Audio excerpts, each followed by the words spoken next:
Hi అండి, అందరికీ నమస్తే. Welcome back to our channel Vijay Kiran home. అందరూ ఏం చేస్తున్నారు? అందరూ బాగున్నారు కదా? నేను కూడా చాలా బాగున్నానండి. అలాగే ఈ శ్రావణ మాసంలో అందరం చక్కగా పూజలు చేసుకొని ఆ లక్ష్మీదేవి ఆశీస్సులు మనపై ఎప్పుడూ ఉండాలని మనస్ఫూర్తిగా కోరుకుంటున్నాను. అలాగే ఈరోజు మన వీడియోలో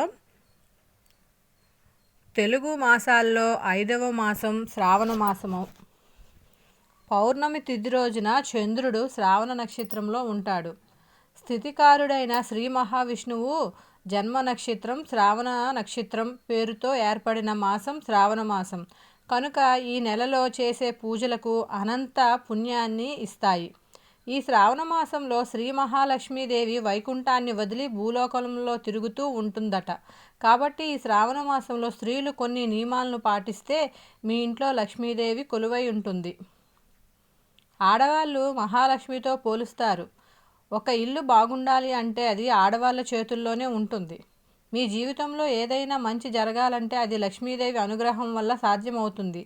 కాబట్టి ఈ శ్రావణ మాసంలో స్త్రీలు తమ పుట్టింటి నుండి కొన్ని వస్తువులు తెచ్చుకుంటే కొన్ని గ్రహాల ప్రభావం వల్ల మీ ఇంటికి 7 తరాల తరగని ఐశ్వర్యం లభిస్తుందట.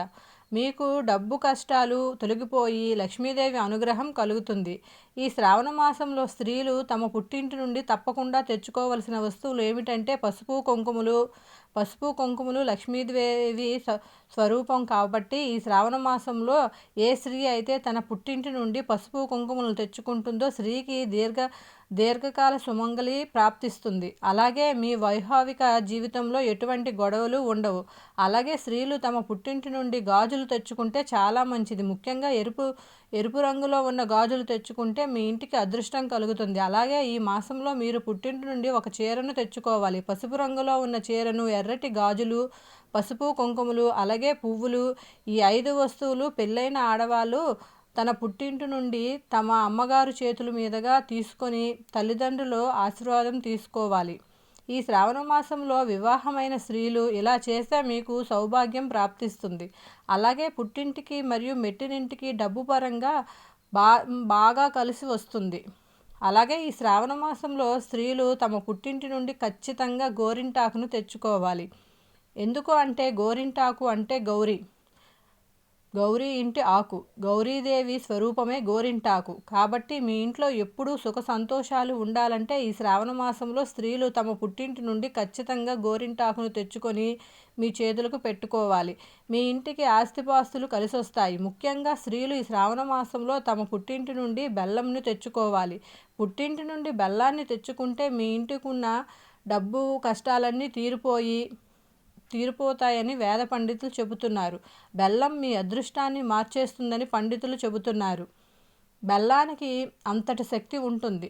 బెల్లం లక్ష్మీదేవి స్వరూపం. కాబట్టి మీరు కూడా శ్రావణ మాసంలో మీ పుట్టింటి నుండి బెల్లం తెచ్చుకొని మీకున్న డబ్బు సమస్యల నుండి విముక్తి పొందండి. ఆడపిల్లలు తమ పుట్టింటి నుండి ఒక చిన్న ఏనుగు బొమ్మను కూడా తెచ్చుకోండి. ఏనుగు బొమ్మను తెచ్చుకోవడం వల్ల మీ ఇంటికి అదృష్టం బాగా కలిసి వస్తుంది. మీ ఇంటిపై లక్ష్మీదేవి అనుగ్రహం ఉంటుంది. ఎందుకంటే లక్ష్మీదేవికి మరియు ఏనుగుకి అభినవ సంబంధం ఉంటుంది. ఏనుగులు ఎల్లప్పుడూ లక్ష్మీదేవిని సంరక్షిస్తూ ఉంటుందట. కాబట్టి లక్ష్మీదేవి ఉన్న చిత్రపటంలో ఏనుగు బొమ్మలు కూడా ఖచ్చితంగా ఉంటాయి. ఏనుగులు ఎక్కడ ఉంటే అక్కడ లక్ష్మీదేవి ఉంటుంది. కాబట్టి ఆర్థిక కష్టాలు తొలగిపోయి మీ ఇంటిపై సిరి సంపదలు కురవాలంటే స్త్రీలు ఈ శ్రావణ మాసంలో మీ పుట్టింటి నుండి ఏనుగు బొమ్మను తెచ్చుకోవాలి. ముఖ్యంగా పుట్టింటి వారు తన కూతురికి శ్రావణ మాసంలో పూజకు ఉపయోగపడే ఏ సామాగ్రి అయినా కొనిపించండి. వీటితో మీ అమ్మాయి తన మెట్టినింట్లో పూజ చేసుకుంటే పుట్టింటికి అలాగే మెట్టింటికి బాగా కలిసొస్తుంది. 2 కుటుంబాలకి లక్ష్మీదేవి కటాక్షం నిండుగా. అలాగే ఈ శ్రావణ మాసంలో పుట్టింటి వారు శ్రావణ శుక్రవారం నాడు తన కూతురికి ఒక నెమలి పింఛం కొని ఇస్తే చాలా మంచిది. ఇలా చేస్తే పుట్టింటి వారికి అలాగే మెట్టినింటి వారికి విపరీతంగా ఆదాయం పెరుగుతుంది. ఇంట్లో 3 దేవతలు కొలువై ఉంటారు. అలాగే మట్టితో చేసిన ఒక కుండను స్త్రీలు తమ పుట్టింటి నుండి ఈ శ్రావణ మాసంలో తెచ్చుకుంటే చాలా మంచిది. ఎవరైతే చాలా కాలంగా సొంతిల్లు కొనుక్కోవాలనుకుంటున్నారో అలాగే ఏదైనా ఒక మంచి స్థలాన్ని కొనాలనుకుంటున్నారో అట్లాంటి వారు ఈ శ్రావణ మాసంలో తమ పుట్టింటి నుండి ఒక మట్టి కొండను తెచ్చుకుంటే మీ సొంతింటి కల త్వరగా నెరవేరుతుంది. మీ ఇంటికి ఐశ్వర్యం లభిస్తుంది. మీరు తెచ్చుకున్న మట్టి కుండను మీ ఇంట్లో ఉత్తర దిశగా పెట్టుకోవాలి. ఇక మీ ఇంట్లో డబ్బు కొరతే ఉండదు. అయితే శ్రావణ మాసంలో స్త్రీలు కొన్ని వస్తువులను మాత్రం తన పుట్టింటి నుంచి అస్సలు తెచ్చుకోకూడదు. ఒకవేళ తీసుకువెళ్తే మాత్రం మీరు పుట్టింటి వారికి భారీ డబ్బు నష్టం కలుగుతుందట. స్త్రీలు తమ పుట్టింటి నుండి ఏ వస్తువులు తెచ్చుకోకూడదో తెలుసుకుందాం. సముద్రంలో లభించే కల్లు ఉప్పును లక్ష్మీదేవి స్వరూపంగా భావిస్తారు. కాబట్టి స్త్రీలు తమ పుట్టింటి నుండి ఉప్పును మాత్రం తీసుకెళ్ళకూడదు. ఉప్పును తెచ్చుకుంటే పుట్టింటి వారి సంపద తరిగిపోతుంది. అలాగే చాలామంది తమ పుట్టింటి నుండి పచ్చళ్ళను తెచ్చుకుంటారు. కానీ పచ్చళ్ళను మాత్రం పొరపాటున కూడా తెచ్చుకోకూడదు. ఎందుకంటే పచ్చడిలో ఉప్పు అలాగే నూనె ఉంటాయి. ఉప్పు తెచ్చుకుంటే పుట్టింటి సంపద తగ్గుతుంది. నూనె తెచ్చుకుంటే ఇంట్లో అపశకునాలు కలుగుతాయి. కాబట్టి పుట్టింటి నుండి ఎప్పుడూ కూడా పచ్చళ్ళను తెచ్చుకోకూడదు. అలాగే కూరగాయలను కూడా పుట్టింటి నుండి తీసుకువెళ్ళకూడదు. ముఖ్యంగా కాకరకాయ, మెంతికూర వంటివి పుట్టింటి నుంచి తీసుకువెళ్ళకూడదు.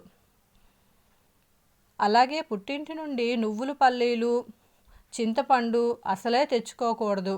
అలాగే గుమ్మడికాయను కూడా తీసుకెళ్ళకూడదు. ఈ వస్తువులు తెచ్చుకోవాలి అంటే పుట్టింటి వారికి ఎంతో కొంత డబ్బులు ఇచ్చి వాటిని తెచ్చుకోవడం మంచిది. కత్తులు, కత్తిపీటలు పుట్టింటి నుండి తెచ్చుకోకూడదు. ఒకవేళ ఈ వస్తువులను తెచ్చుకుంటే మీ జీవితంలో ఎన్నో సమస్యలు ఎదురవుతాయి.